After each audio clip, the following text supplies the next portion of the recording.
This is the Jerusalem Post podcast Travel Edition. Coming up.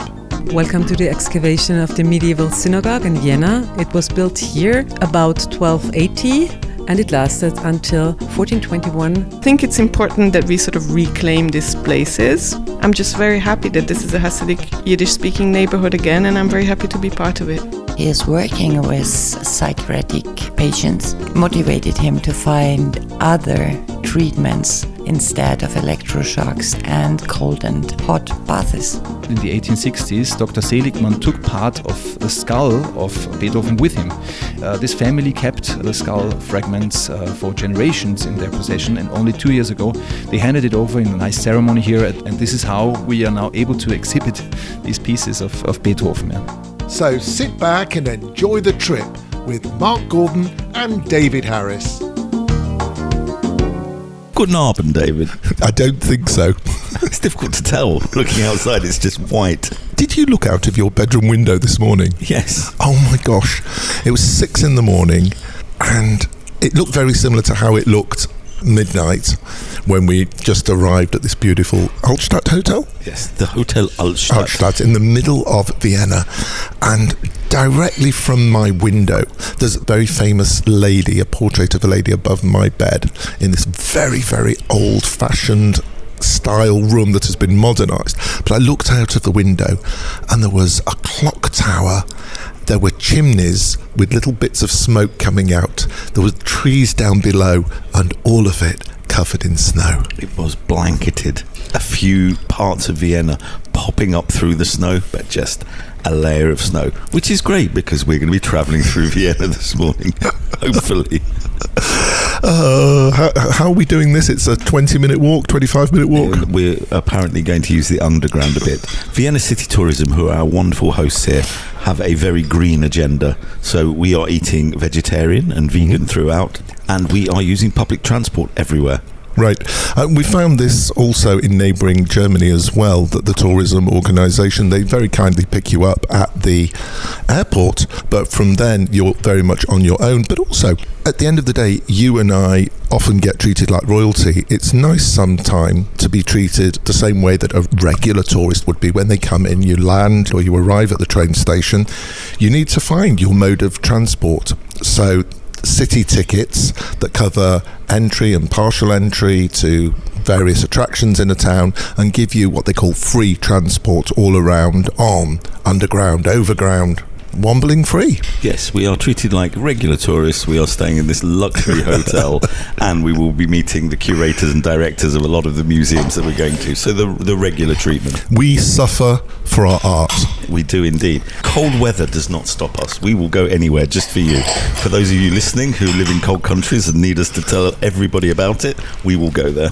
So if you do want to invite us to your cold country, at Mark David Pod on social media, markdavidpod@gmail.com. You know what time it is? Is it quiz time? It might very well be. Whose turn is it? I think it's mine because I wrote all of the questions. Yeah, okay, fair enough. Question number 1. Well, there is only one. I know, we stopped doing 2 questions, haven't we? Yeah. We got very lazy.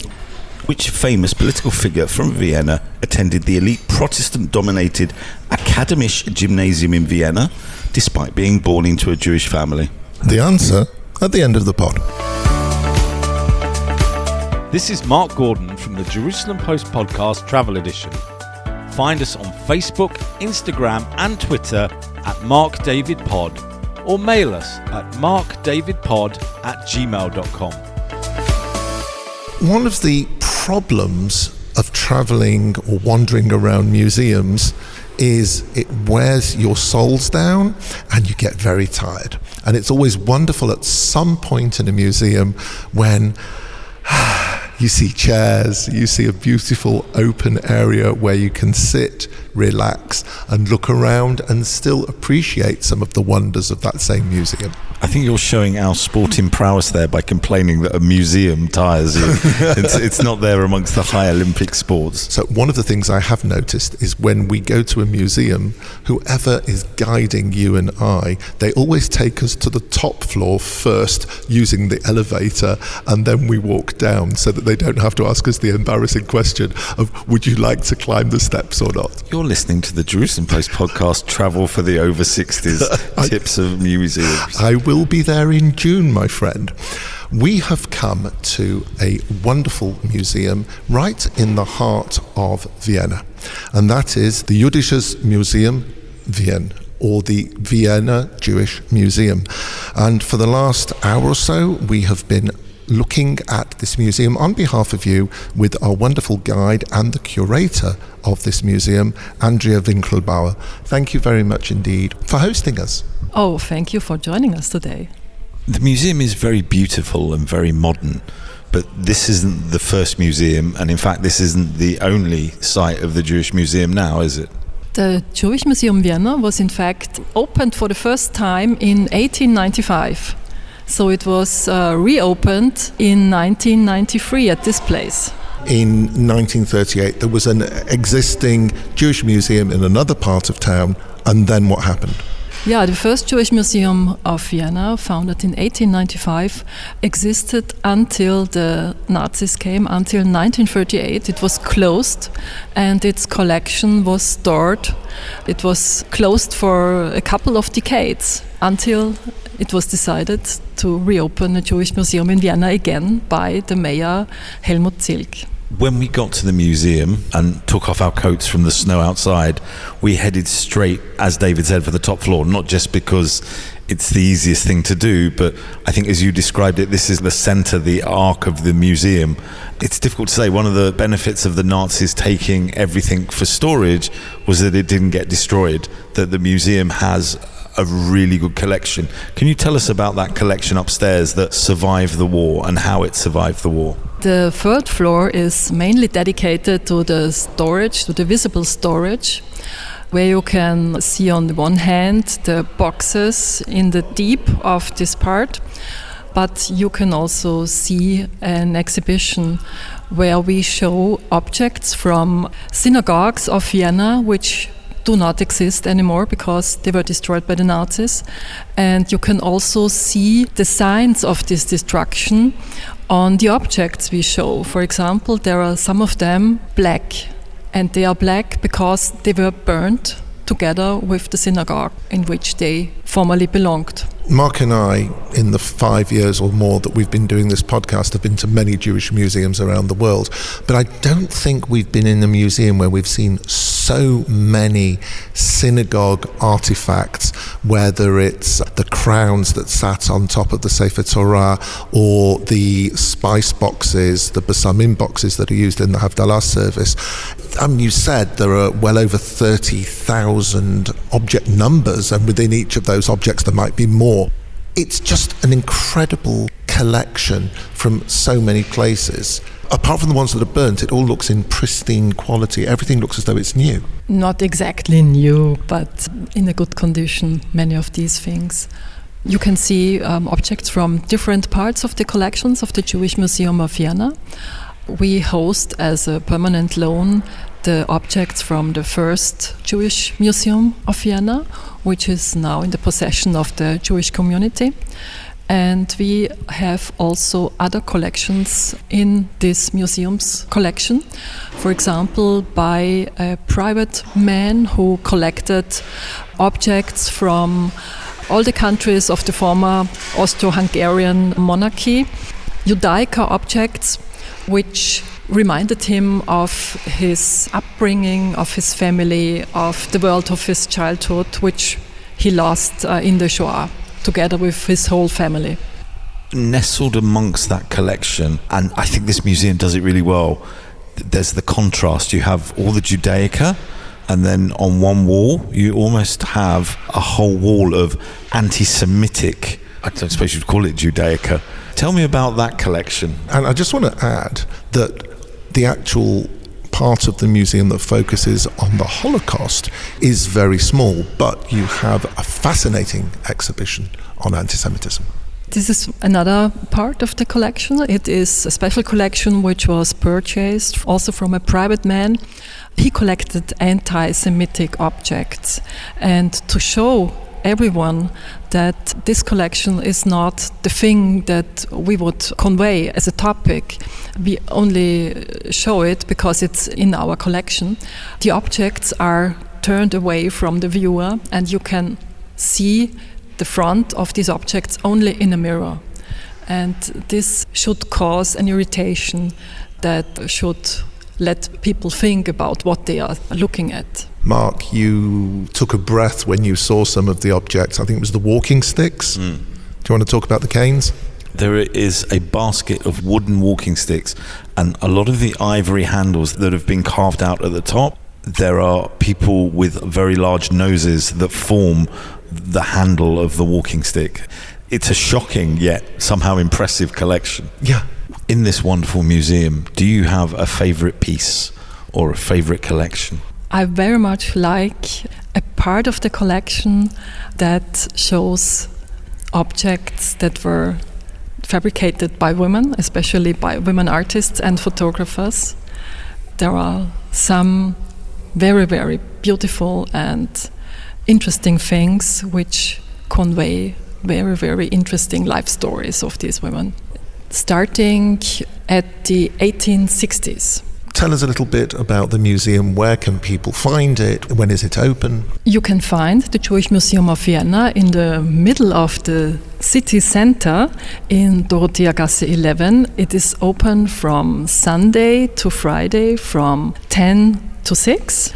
And on our website you can find further information, and the website has the URL jmw.at. Andrea Winkelbauer, curator of the Jewish Museum of Vienna, thank you very much. You're welcome.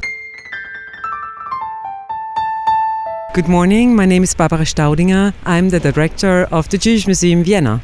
We're not currently in the museum though. Where have you brought us?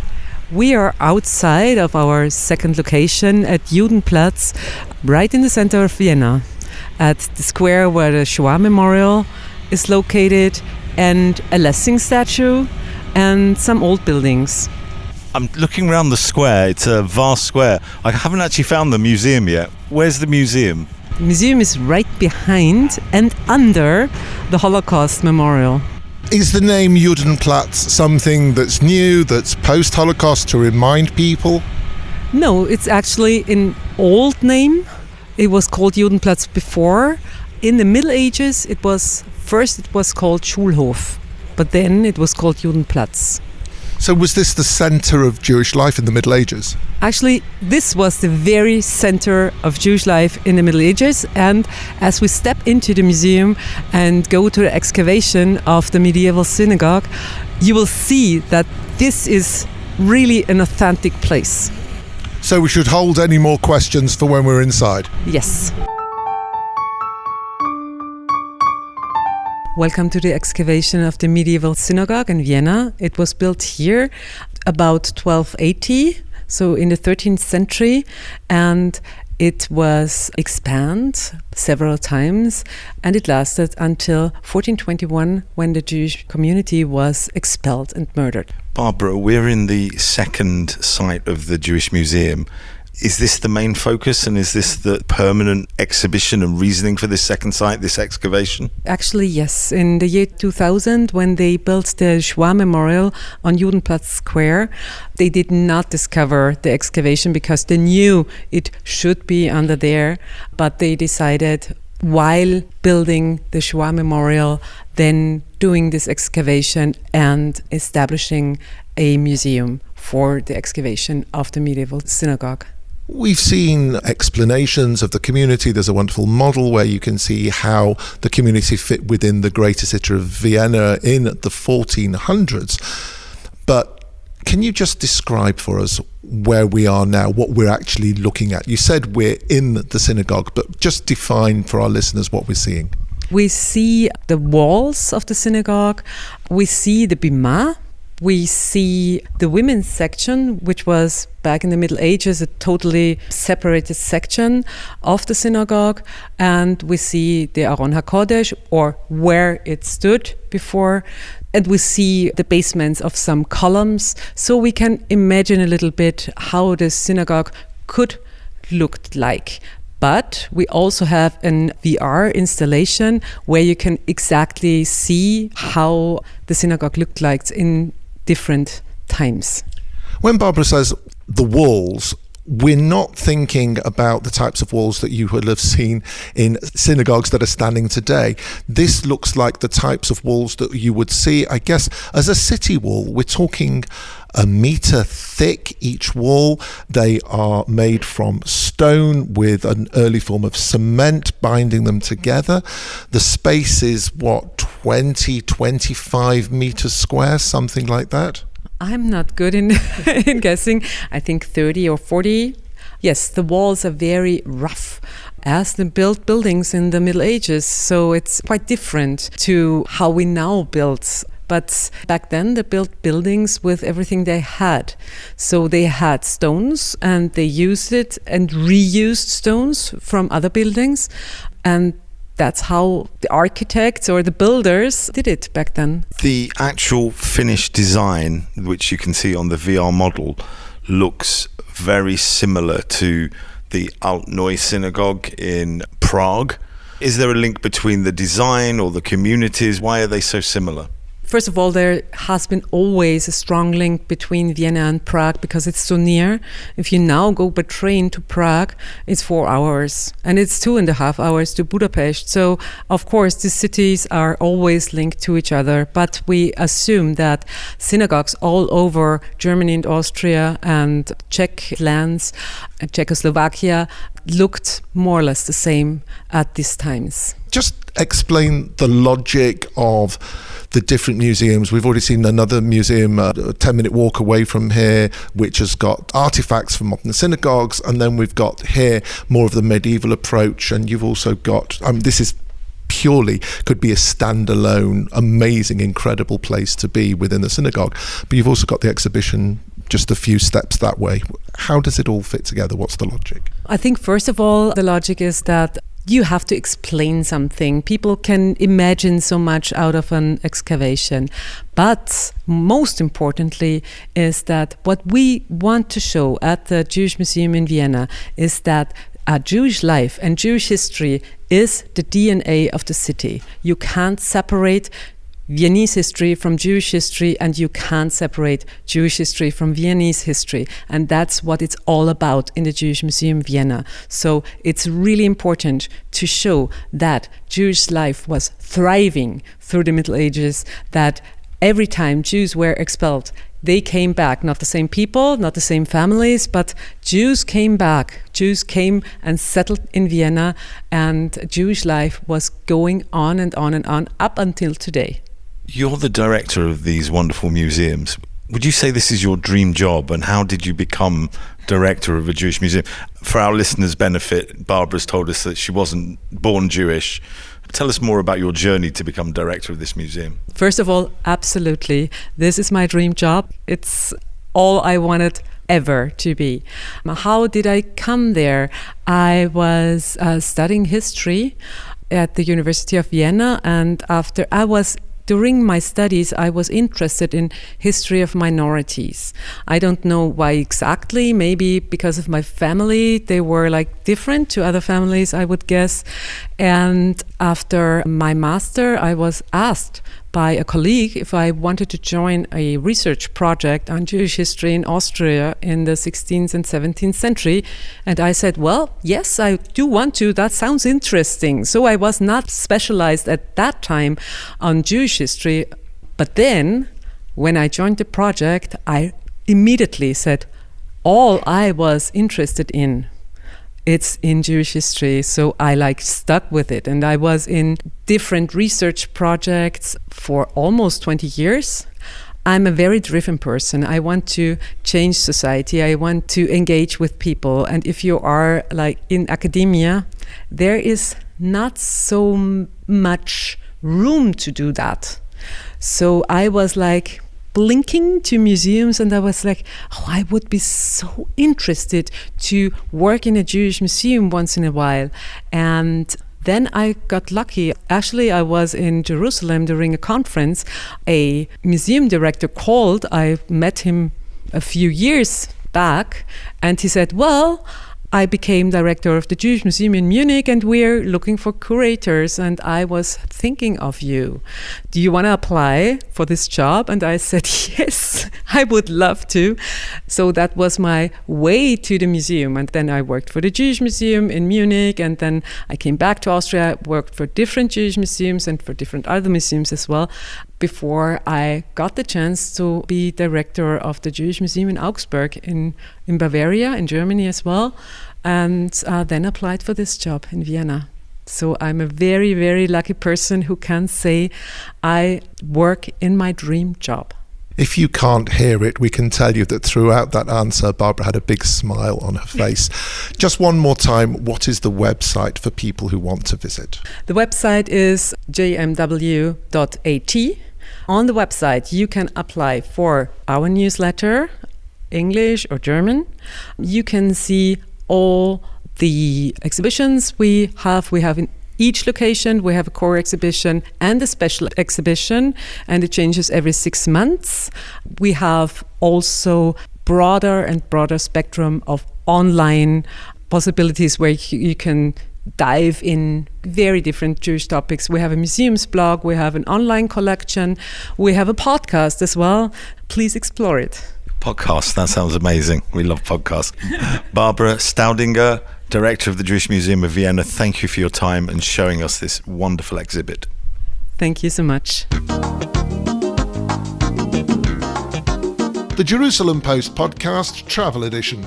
They would always say he has a sword in one hand and a marriage contract in the other. Sancocho is made only with 3 ingredients: ñame, culantro, and also with chicken. I had the hot stone massage. Either that or I left a couple of empanadas on my back. Come for the destination and stay for the banter. The Jerusalem Post Podcast Travel Edition. Hello, my name is Ingrid Lang. I am the director of Theater Nestroyhof Hammerkorn. It's based in the 2nd district of Vienna. You used a very interesting word in the middle of the name there. That word might ping up for some of our listeners who know a little bit of Hebrew, and that was Hammerkorn. That means the place. Why? Because this Nestroyhof, this building, it has a very remarkable history. Our program orientates on this history and this place and places program. So that's why we chose the Hebrew word Hammerkorn. On the other hand, we also want it to be like a safe space, a home for Jewish people in Austria. As we've walked round, we've seen a picture on the wall in the bar upstairs of the theatre around 100 years ago. And now we're down in a basement with a picture of the pyramids on the wall. Tell us something about the wonderful history of this building and how it ended up becoming Hammerkorn. It was built in 1898 from Oskar Marmorek as an établissement. It was a building for living, but also for an établissement for variété. There's a stage in the basement, and it's very beautiful because it's a Jugendstil house, it's Art Nouveau. Then it started as an établissement with various artists and musicians, and it's based here on the Praterstraße, and this was the boulevard of Vienna. It led to the Prater, which is for amusement part of Vienna. And then there were several directors in this building making art. So we had Felix Fischer and Jakob Goldflies. They were making literature theater. Later on, other people coming and taking the name and making like erotic shows here, which was much easier to sell, as you can imagine, with very funny names like the panties of the Baroness. So it wasn't the big literature, but very amusing, obviously, for the people of this time. In the late 1920s, the building fell into Jewish hands and became a Jewish theatre until 1938, when so many things came to an end here. Take us forward, it became, after the war, amongst other things, a series of supermarkets until about 17 years ago. Yes, in 2009, Frederick Leon found the place. He was a theater director. He decided to rent the place, and he invested a lot of private money also to renew it, to make it a real theater again. He gave it the name Hamakom and started this program. And over the years, it really became a very important, smaller but very important theater in Vienna with a very special program. I'm here since 2013, actually. I did every job here. I was an actress. I was directing plays. Then we started to do the artistic program together. Frederick left in 2020 and I took over, and now I'm the director of the place. But yes, I continue what he started because I think it's a very important work to do in Vienna, and it's a very important thing to continue working on remembering work for the Shoah, because here it's unerlässlich. I don't know that word in English. It's out of question that Vienna needs a place like that for me. 100 years ago, they were showing the panties of the Baroness and Pandora's Box. What can people see today at the theatre? You just wanted to say those names, didn't you? Yeah, it's quite different now, the program. So, for example, I'm now working on an interdisciplinary theatre evening about Nelly Sachs. She got the Nobel Prize in '66. She was a very special lyricist. Is that the right word? Yeah, okay. From Berlin. She went to Sweden very late. It's a wonder she came out of Berlin in '40. And she wrote amazing literature. It's amazing lyric. And it's interdisciplinary. And so I have a very great dancer, Adi Hana, and she was dancing in Tel Aviv and in Jerusalem, I think, and now she was on the State Opera. She's a choreographer too, and she will work with me, and I have a great musician and a puppet player and an actress, so it's really interdisciplinary. Then we have guests. Now there's the more traditional thing. It's an evening about Shlomo Carlebach. It's important for the community and to come together here and hear about his history. That's not only, yes, it has his shadows too. It's a good thing anyway. We had a performance from Loulou Omer. She's a French, Israeli, Austrian performer. She's living in Vienna, and it's basically about her life story. And we also have place that does not directly have to do with Jewish life, but okay, I mean, I made Tom Stoppard last year. He's Jewish. So, but the subject was something else, because I think we don't call it a Jewish theater because art has to be free, and we didn't want, and also Frederick didn't want, to tighten it up by making it exclusive, because we want to stay in an open mind to things that are happening politically in the society, and we want to react as artists on that. So before we finish, you're talking about making things available for everybody. Obviously, we are an English language podcast. If people come to this theatre, if they're visiting Vienna, is there an opportunity for people who maybe don't speak German to participate, to understand what's going on? There are some shows with performance from Loulou, there were subtitles. The last performance now we had as a guest, there were subtitles in English. To be honest, we don't have that all the time. So somebody should check ahead of time? Yes, it's better to check before that. The website for the theatre is? hamakom.at. hamakom.at. Thank you so very much for your time. Thank you so much for your interest.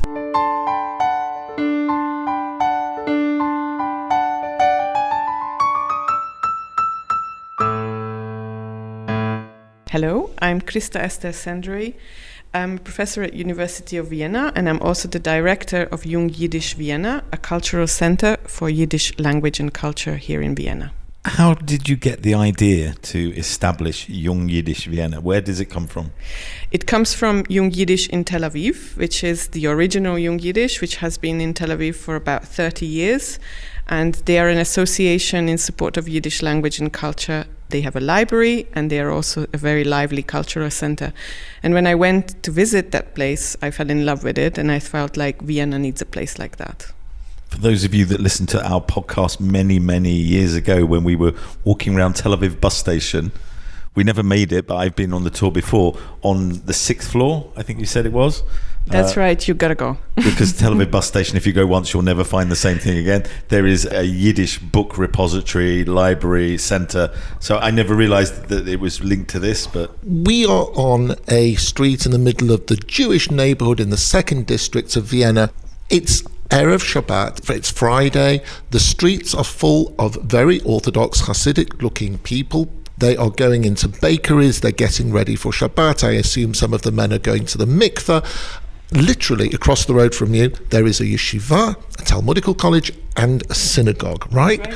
They all speak Yiddish, so why do they need you? They don't need me, but they welcomed me here, or they are very happy for me to be here. Indeed, this is the Hasidic neighborhood of Vienna. The shul across the road is actually the Satmar shul. I feel very comfortable here because they are Yiddish speaking, and I feel like that connects us, even if other things do not. I think it's very important for such a place to be in an organic place. And especially here in Vienna, of course, I should also mention that every space has some negative history associated with it. This specific house was a Sammlung house. It had a very bad history in the Nazi times. So I think it's important that we sort of reclaim these places, also together with the memory of not forgetting what it was. I'm just very happy that this is a Hasidic Yiddish-speaking neighborhood again, and I'm very happy to be part of it. What do you do in the centre? This is a center for what I would call progressive Jewish or Jewish culture. The reality of being in Central Europe is that there are, of course, Jews, but there are also non-Jews who are interested in the Jewish history of Vienna or the Jewish culture of Vienna, and they associate themselves with it, they are interested in it. And I would like to put on shows that sort of speak to everyone, that are both in Yiddish or associated with Yiddish culture, but sort of loosely, and that give people an experience of living Yiddish Jewish culture today. Aside from the tray with the tea and the sugar and the milk that await visitors, what dominates this room is a bookshelf. Tell us what's on the bookshelf. So this is actually about 500 Yiddish books. They are a donation from Jung Yiddish in Tel Aviv. They are duplicates that they have, and they have been shipped here literally luggage by luggage. They are books that at some point belonged to people, and then they donated it to Jung Yiddish in Tel Aviv when they no longer needed it and they felt like their family no longer cares for these books. So for me, these books really represent the people who wrote, bought, edited, owned these books and gave it to other people, and then eventually gave it to a library for it to be sort of safeguarded. I also must say that shelves that they stand on have been a donation from the University of Vienna in support of this endeavor that I'm doing here. How do tourists engage with Jung Yiddish Vienna? Because we're literally across the road from Judenplatz and we are in a sort of Jewish neighborhood, a lot of tourists sort of go past us. And when I get the chance to be open during the day, especially in a sort of summer day, then people do sort of walk past, and I usually have some things in the window that sort of entices them to come in. And I try to have an open door policy, and people do come in, especially American tourists, Israeli tourists, who are sort of interested in Jewish Vienna. You mentioned the books. You began to talk about some events. What can people expect to see, to witness, to experience if they come in here? Oh, they can expect lively Yiddish culture. We do cabarets. There are a lot of klezmer musicians in Vienna, and they regularly perform here. We have a monthly jam session. We are hosting a Yiddish reading group. We have a yearly immersion Yiddish language and culture summer school, which lasts a week. We have book launches, experimental theater projects, all sorts of events. Obviously, Yiddish is closely linked to Jews and Judaism. What do you do on Jewish festivals to celebrate, and how do you link that to Yiddish? We are strictly non-religious, so we do not do anything religious here. On the other hand, we do think it's important to mark the Jewish calendar. So we do have what is called a third Seder, which is the third evening of Seder, when we do a sort of lecture and we sit together and have a Seder together.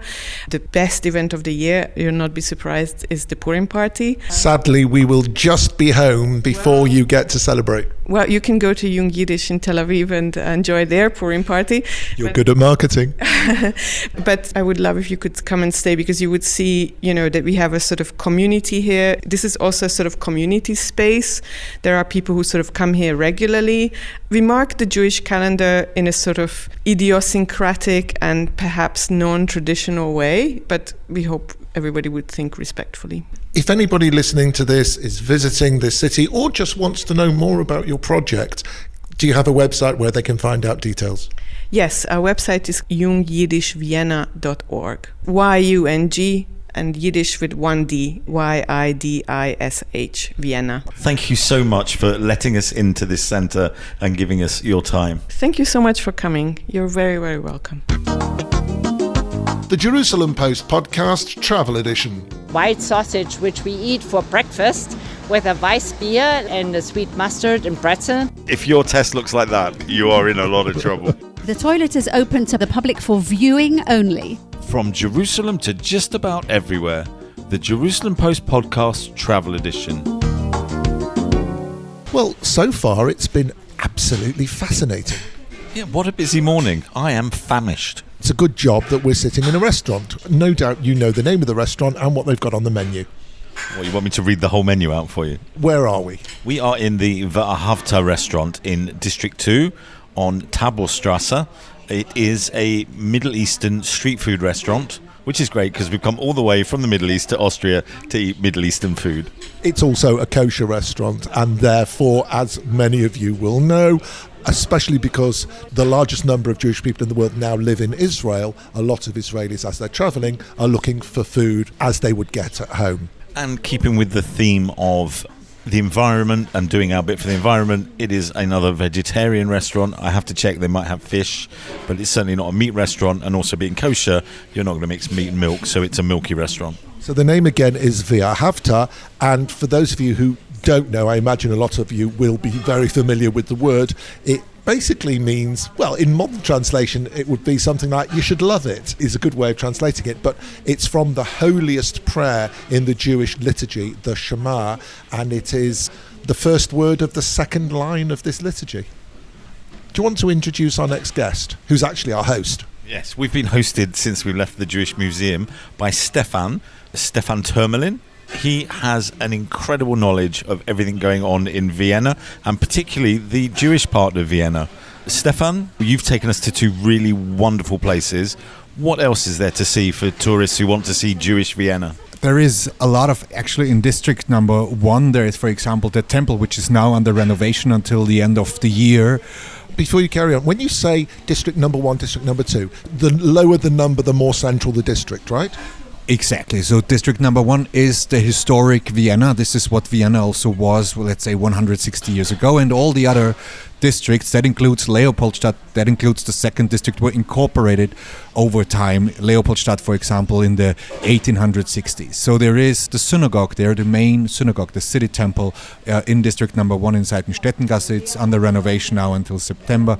But it's a beautiful neoclassicistic building that will reopen, and also for tourists. Many tourists actually come there. There are the museums that you already saw and talked about. There is some monuments, plaques. There is also, when it comes to the Shoah, for example, a very interesting and a little bit hidden place still in district number 1. That's the Documentation Center for Austrian Resistance. There you have a permanent and free admission exhibition about the 1930s and 40s. And there, for example, there is a map, a world map, where you can see where all the Austrian Jews left for, if they survived, 2/3 actually survived of the community in Austria. So you can see in which countries they left, about 30,000, for example, to England. So that's an interesting place to go. And also there's Leopoldstadt, where you have many monuments. You have the so-called stones of remembrance, which you might know as the stumbling stones, as they're called in Germany, like that, where you see plaques with names of people who resided, who lived in the homes, but not anymore because they were deported and murdered. There is this. Then there is also the former Leopoldstädter temple that was the biggest synagogue in Vienna. That's in Tempelgasse, Temple Street, right in district number 2. Which is right around the corner from Hamakom, the theatre that you were hearing about a little bit earlier from Ingrid. Then there's Praterstrasse. Praterstrasse is actually a very nice street. There's so many restaurants, vegetarian, non-vegetarian, 1 or 2 also kosher. You can go there and check out those restaurants, which used to be the boulevard of theaters, and this is why Hamakom is also there. There's a small outside exhibition at this former Leopoldstädter temple, which was destroyed in the November pogrom in 1938. There's, for example, also the places where Viktor Frankl used to live. There's the place where Alfred Adler, just next door, used to live in Czerningasse. That is all just around the corner. There's many kosher bakeries and restaurant in one way, which we are right now. And then there's the Carmelita market of Carmelite Quarter, which is great to go there on a Friday, on a Saturday, because it's still a very authentic Viennese market with so many temporary shops, but also permanent restaurants and places, snack places where you can go. There's also, for example, a kosher butcher where you can order kosher meat in advance. While we were walking round near the Tempelgasse Street, there was a pole there with a Magen David on it that looked like a street lamp, but I've seen 2 or 3 of these around the district. What do they represent? So that's a project that was realized in the year 2018. That's 80 years after the November pogrom. And they put up those poles at every place in front of every building where there used to be a synagogue that was destroyed in the night of the pogrom in 1938. If you go directly to that pole and look up, it looks like a Magen David, and it's illuminated in the night.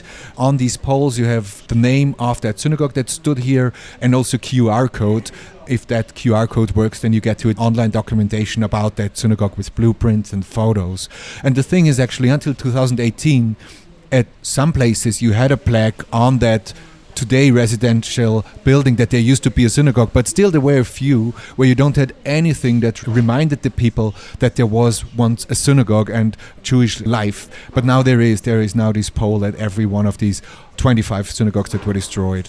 We're going to carry that on in a second because the first dish has arrived. It's a sabich, isn't it? Yes, it's a sabich, exactly, with 1 falafel, extra falafel. Yeah. And there's more food coming. Here we go. What is it? Champignon bowl. Ah, champignon bowl is for me. Yes, I thought he said champignon bowl as well, yes. Falafel salad bowl. And a falafel salad bowl. What is your name? My name is Carl. Carl is working in this kosher restaurant, and he, 15 years ago, was living in Syria until civil war in Syria, moved to Austria, and now he speaks Arabic, he speaks a little bit of English, he speaks German, and he speaks a little bit of Hebrew as well. Anyway, most of the voices that you've heard so far in this episode of the podcast have been voices of people who are not Jewish, but care deeply, care passionately about this country's Jewish past and indeed its Jewish present. Stefan happens to be one of those. Can you explain to us or tell us a little bit about a separate project that you're involved in, that you volunteer with, that is not connected to your tour guiding? So I became a member of the Mauthausen Committee about 10 years ago. There was a project that actually targets schools to guide them through the city with specific topics about the Shoah, about anti-Semitism, about us and the other, so about othering. So these are the topics. And we walk in mainly district number 1, see the monument and talk about the monument. So this is actually more educational. And Mauthausen Committee was founded after the liberation, 1945, by survivors of Mauthausen concentration camp. Now that organization, for example, organizes every year, and that's the biggest event on May 8th, the so-called Festival of Joy, which is a free concert played by the Symphonic Orchestra of Vienna on Hero Square. Hero Square, that's the place where the Anschluss was announced by Hitler. And so they said, okay, we want to have now, when Europe, at least that part of Europe, is more peaceful, a festival of joy where we celebrate peace.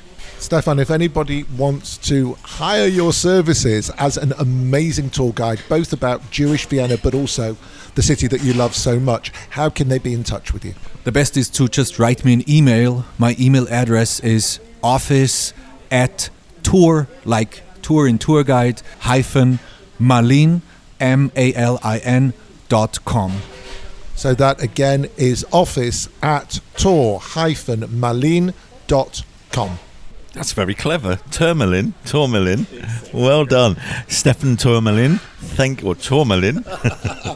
Thank you for guiding us for the last few hours. We have had a really, really fascinating time. And thank you for everything that you do for the Jewish people. Thank you so much. Thank you.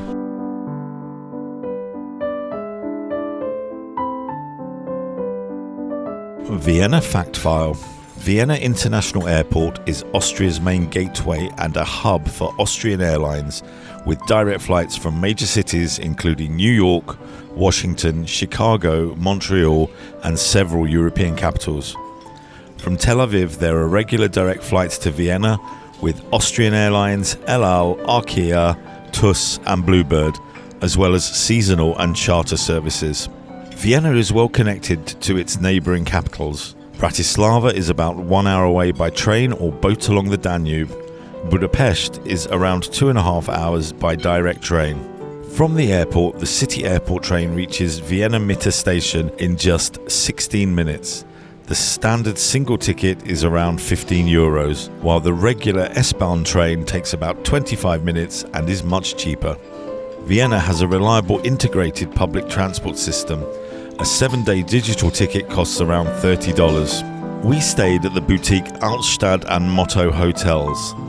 Other luxury options include the Hotel Imperial, Ritz-Carlton, Park Hyatt, Hotel Sasha, and the Anantara Palais Hansen.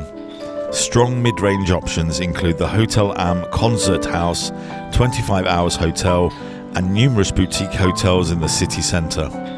Austria uses the euro. As of early 2026, $100 buys roughly €90, though exchange rates fluctuate.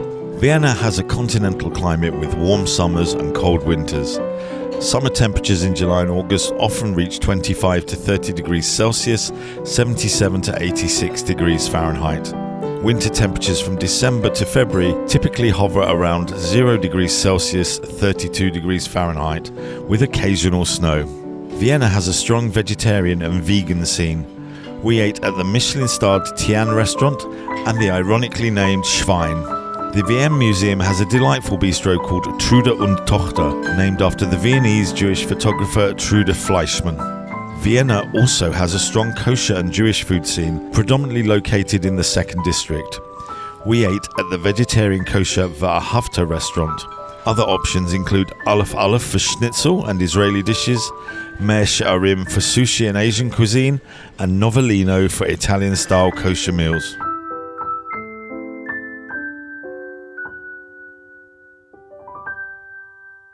So the first half of this podcast, up until lunch, which was lovely, was very much getting behind Vienna's Jewish history. The second half is all about Vienna's medical history. And you could say they're intrinsically linked. So we've come to a museum which I keep mispronouncing, the Joseph... Yo. Pardon? Yo. Not J, yeah. The Josephinum? No, there's no I. Josephinum. The Josephinum Museum. Something like that. We should find out what that is. Hello, my name is Felix Klamm. I'm working here as a guide at the Josephinum, which is a museum for the history of medicine, and it's connected to the Medical University of Vienna. And the great thing here is we have a really, really big collection. First of all, starting the historical collection of the 18th century. That's when this house or this institution was founded as an academy for young military surgeons. And then we also talk about, this is here located on the ground floor, we also talk about the milestones of medicine, especially in the second half of the 19th century and 20th century. This is when Vienna really was a world-leading city of medicine. We've already been on a tour with you, and I think both Mark and I are absolutely flabbergasted, astounded by the depth and breadth of this collection. Is this one of the largest collections of its kind in Europe, in the world, or is this just another anatomical museum? As we already started collecting 240 years ago, and we are closely connected to the medical university, I guess this is one of the biggest collections. But we also have an interesting sister collection, talking about the anatomical wax models now, that was also produced in Florence in Italy during the 1780s. And Christiane Drummel, the director of the Josephinum, always says we have two brothers and two sisters. So the two brothers are Joseph, the emperor who was living in Vienna, and his younger brother Leopold. In Florence he was called Pietro Leopoldo, and he was the Grand Duke of Tuscany. So these two brothers, they founded two sisters, so two anatomical wax model collections. Both of them were produced in Florence, but one stayed in Florence and is still today there at La Specola, and the other one is today in Vienna.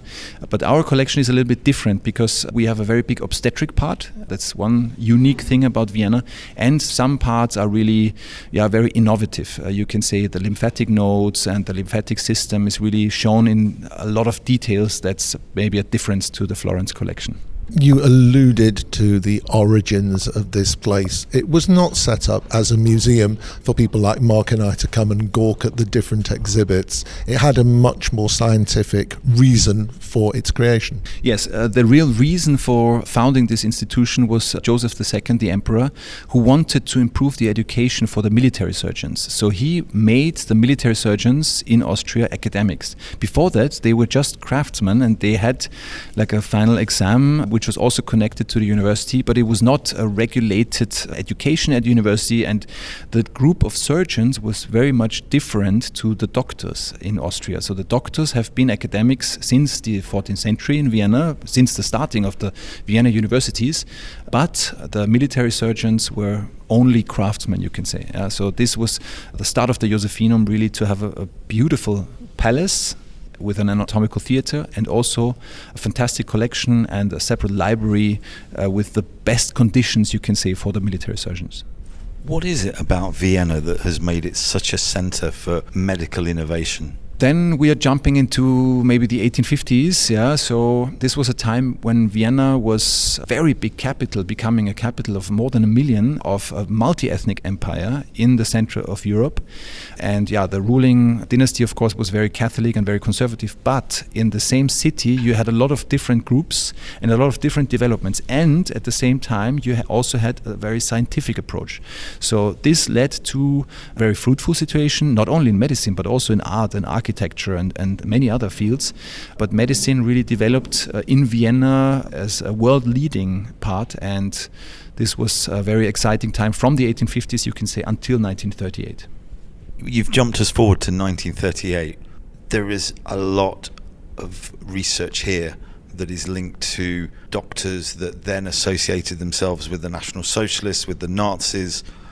Again, why did these academic leaders in medicine then have these thoughts that have no basis in science whatsoever, that link themselves to anti-Semitism? Of course, anti-Semitism is a very old phenomenon also here in Austria, but especially in the 19th century, late 19th century, this became quite big. We also had the mayor of Vienna, Karl Lueger, who was a bit anti-Semite and who was very big with hate speech. And in 1938, this anti-Semitism erupted, first of all, but also in science. The Austrian doctors, they very much used this incredible power here they had for their research, and some of them maybe arranged themselves with this situation and used their power also to widen their expertise.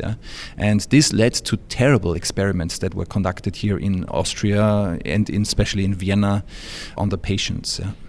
Do you have a favorite exhibit here? You can say the Venus, it's easy to pick her as a favorite because she's, first of all, it's a very beautiful sculpture, and second of all, it was really made for science. So it was made here to educate the young surgeons.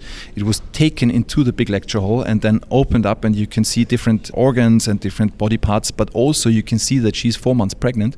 So there was a lot of knowledge and expertise put into this single object for the times when they had no dead bodies available, because of course they also used dead bodies here to dissect them, to show the young surgeons, but sometimes it was forbidden, like during the summer months it was forbidden to open up bodies. Then they used these wax models. Da da da da. Yeah, Ludwig van Beethoven, he lived in many different apartments in and outside of Vienna, and he passed away just a stone throw away from here in Schwarzspanierstraße. Many years before he passed away, he was suffering from different health issues, hepatitis, but also his hearing problems and stuff. And then he decided, and he also noted down in his testament, you can say in his last will, that he wants his personal doctor, Johann Adam Schmidt, to then dissect his body after his death.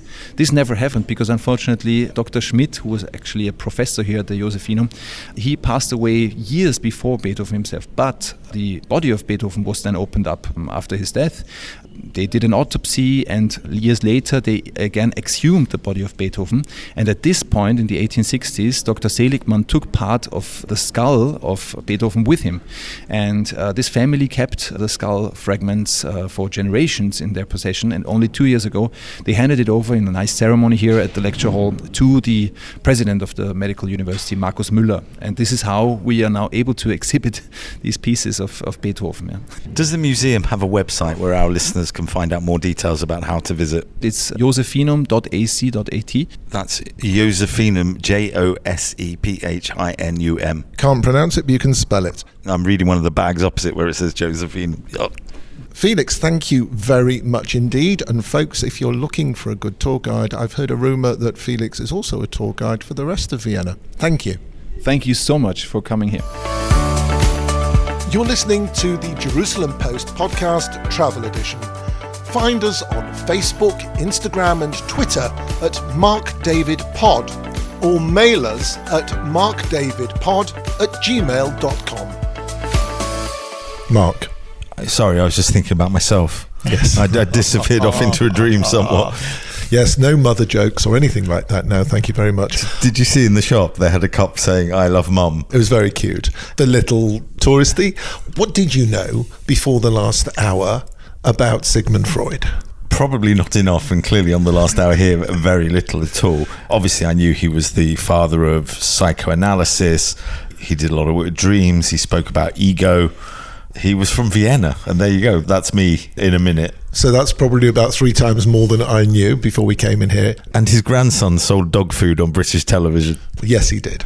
He was also a Liberal MP. But we are with somebody who knows far, far more than we will ever know about Sigmund Freud and psychoanalysis. Would you care to introduce yourself to our listeners, please? My name is Monika Pessler, and I'm the director of the Sigmund Freud Museum in Vienna. What does the director of the Sigmund Freud Museum in Vienna do? First, the director is responsible for the program of the Sigmund Freud Museum, and I'm very proud to have a wonderful team.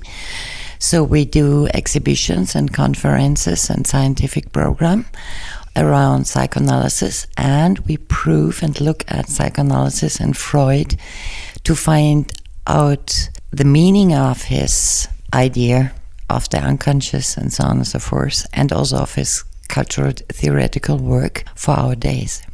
For a lay person like me, very lay, where does Freud fit in the history of psychiatry and mental health medicine in general?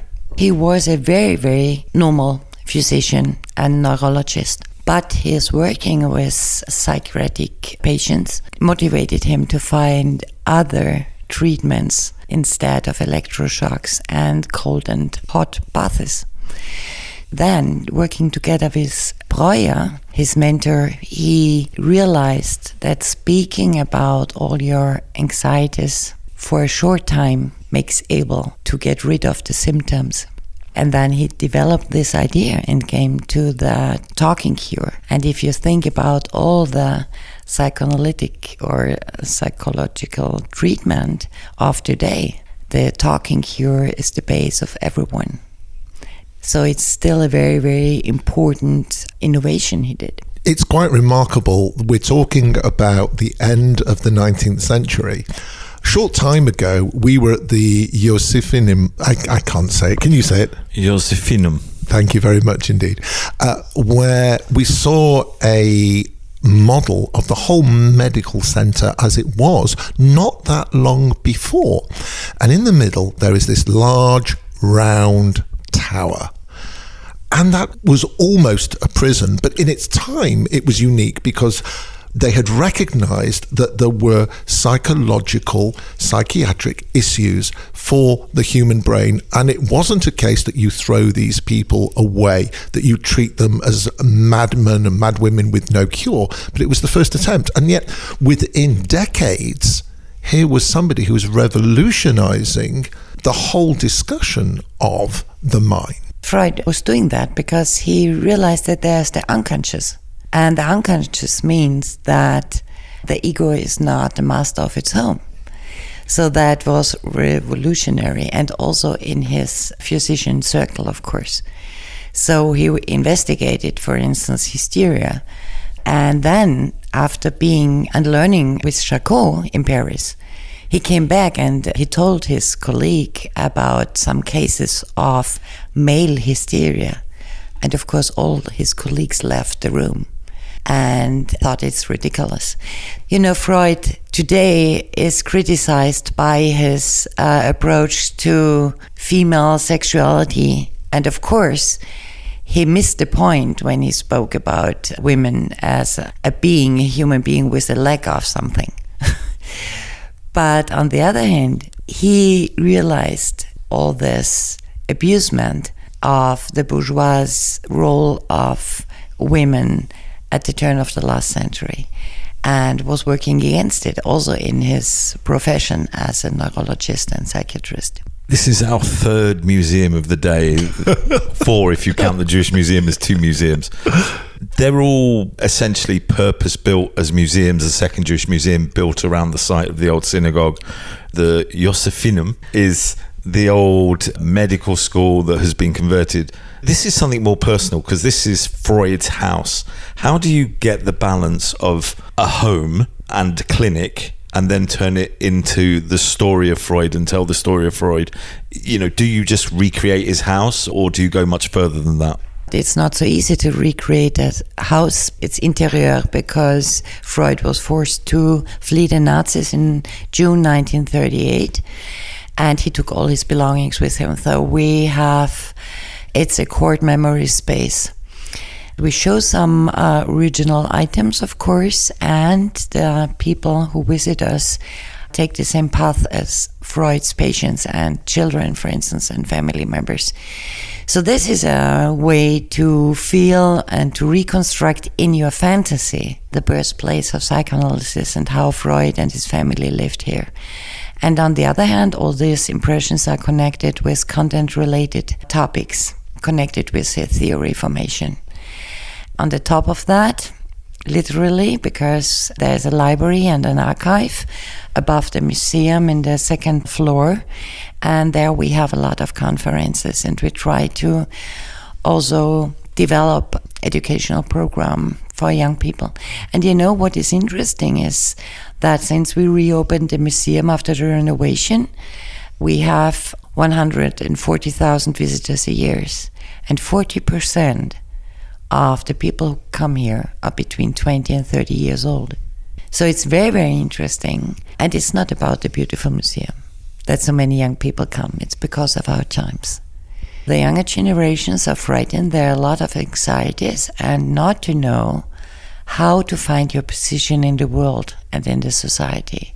Psychoanalysis, also as a cultural theory, is a good instrument to tell you or to help you to find your position. We're not going to touch, because we don't have time, and also we've done enough sadness today. We're not going to touch now on Freud, his family, and the Holocaust. That's something that you should come here to see, or maybe people can find out a little bit more about what you have to offer from your website. On our website, you can hear all our conference and lecture program, and you can see the exhibitions. And we have online exhibitions too, showing a lot of items and tell you stories about the Freud family and psychoanalysis. museum-freud.at. Thank you, Monika, who is the director of the Freud Museum, and the address for people coming to Vienna? Berggasse 19. Berggasse 19. It's been a wonderful hour. I've learned a lot more. I couldn't learn any less given my knowledge of Freud beforehand, but great. I thank you. The You're listening to the Jerusalem Post podcast, travel edition special from Vienna. Schwein. What do you call a restaurant? Schwein. Where on each table, as a centerpiece next to the candle, you will find, as a hot chocolate makes its way to our table. Thank you very much indeed. And a little more alcohol for me. Beautiful in colour. Next to the candle on the table is a dessert dish, in which on our table there is a kohlrabi. On the next table there is a carrot. On the table to our left there is a beetroot or beet. So what would you call such a place? Well, given the fact I haven't seen a piece of meat since we've arrived, I'd go for a name like beef. Or pig. Pig's a good name. Schwein. Okay, there's no need to be personal. We're in a vegetarian restaurant, predominantly there's mixed vegan and vegetarian, called Schwein. Yes, odd really. I think it's irony. I'm doing my ironing when I get back. I was just about to say, you need to do it to the shirt you're wearing tonight. It's been an amazing... This is what we've presented to you, believe it or not, is one single day in Vienna. We are exhausted. We are shattered. We've had a couple of stops along the way. Dinner here has been great. We had a lovely breakfast. We had a great lunch that we talked about a little bit earlier. But in between, boy, have we been educated. We have. We have spoken to so many wonderful, lovely people who have given their time freely and have enjoyed having the microphone near them, which is something new for us. I think we've found that there are many, many Austrians who are incredibly eloquent. And I actually, sometimes when we finished a day of recording, I'm dreading the editing, but not with this lot. The English is just superb. Generally, yeah. Yours is a bit iffy. The northern accent. So, do you want to do some thank yous? I'd like to do some thank yous. I had to write them down. There are so many people to thank. Firstly, the lovely Matthias and Maria from Vienna City Tourism, who helped organise this thing. And really thank you for all your patience, because this is our third attempt to get here. When we're recording this, Matthias has not been feeling too good. So even though this will be about a month behind us when we actually publish this podcast, Matthias, we hope you're feeling much better. And on our fourth attempt at coming here, we may be here to meet Matthias. And to all the wonderful people that have appeared on our podcast, from the Jewish Museum, Barbara and Andrea, from Young Yiddish, Krista Esther, from the Hamakom Theatre, Ingrid, Stefan, who was our tour guide through the Jewish district of Vienna, Felix at the Yosef, I still can't get it right, the Medical Museum, the Josephinem, and last but not least, Monica at Sigmund Freud's house and clinic. I'm going to have dreams about Monica tonight. Oh, it's been an amazing, amazing day. Hopefully, as opposed to some of our other podcasts, you've really had an education, you've learned something, and this will have given you a desire to come to this great Central European, gorgeous, gorgeous capital. We didn't talk at all really about the architecture, but just stunningly beautiful. Vienna has everything. It's a beautiful city, but for us as tourism writers for the Jerusalem Post, podcasters, there is a deep Jewish history ingrained in the soul of the city through the medical history, the political history.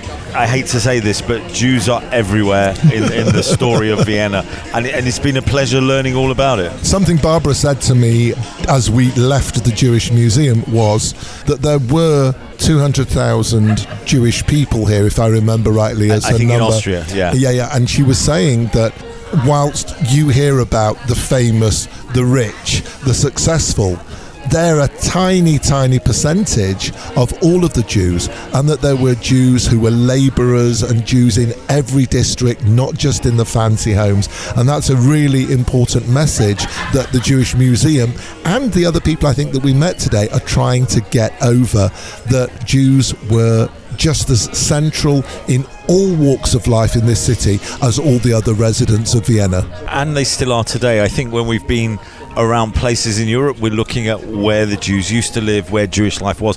Jewish life is still here. There is a very active Jewish community in Vienna, which means as a Jewish tourist, if you keep kosher, there are lots of places to go. Please do follow us, tell your friends about us, like, share, post, repost, and subscribe. I think that covers all of those things. Mail us markdavidpod@gmail.com and follow us across social media at markdavidpod. Quiz. The quiz question was, which famous political figure from Vienna went to the elite Protestant-dominated Akademische Gymnasium despite being born into a Jewish family? Sigmund Freud. No. Political figure. Political figure. Go on. A figure that a lot of people associate with places like Basel. Ooh, big beard. Very big beard. Theodor Herzl. Correct. One of many famous Jews to have been involved in the life of Vienna. Please follow all of our travels. As we said, share, tell everybody about it, and join us in a couple of weeks' time. See you then. Take care. Bye-bye. Auf Wiedersehen. That wasn't predictable.